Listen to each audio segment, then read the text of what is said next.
కాకినాడ జిల్లా పెద్దాపురంలోని కాండ్రాకోటలో పురోహితులు పలు కార్యక్రమాలు చేయాలని తీర్మానించారు. గ్రామ పెద్దల ఆధ్వర్యంలో గ్రామ సౌభాగ్యముల కొరకు శ్రీ నూకాలమ్మ ఆలయం వద్ద కాలభైరవ సహిత అష్ట దిగ్బంధన మహాచండీ యాగం నిర్వహించనున్నట్లు తెలిపారు.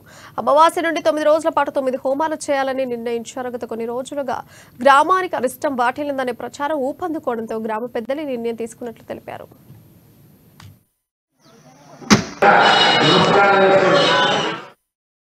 గ్రామంలో గత కొన్ని రోజులుగా దుష్ట శక్తుల భయంతో భూత ప్రేత పిశాచాలు తిరుగుతున్నాయని, రాత్రిళ్లు ఇళ్ల వద్ద నిమ్మకాయలు ఎండు మిర్చీలతో కూడిన ముగ్గులు పెట్టి ఉండడాన్ని గమనించిన గ్రామస్తులు ఆందోళన చెందుతున్నారు.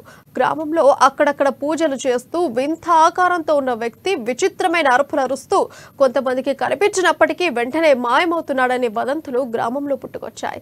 ఇక గ్రామం అంతా వదంతులు వ్యాపించడంతో చీకటి పడితే చాలు ప్రజలు ఇళ్ల నుండి బయటకు రావడానికి కూడా భయపడుతున్నారు.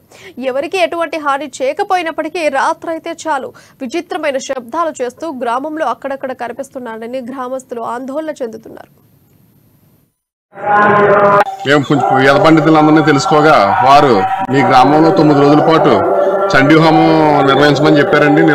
చండీ హోమం నిర్వహించడం వల్ల ఈ భయాందోళనలు పోవడం కాకుండా మా గ్రామ యువత అందరూ కూడా వారి లైఫ్ లో సెటిల్ అవుతారని కూడా చెప్పడం జరిగింది. దాన్ని అనుసరించి మేమందరం కూడా ఈ చండీ హోమం కార్యక్రమం 9 రోజుల పాటు మా శివాలయంలో దిగ్విజయంగా చేయడం జరుగుతుందంటే గ్రామస్తులందరి సహకారంతో.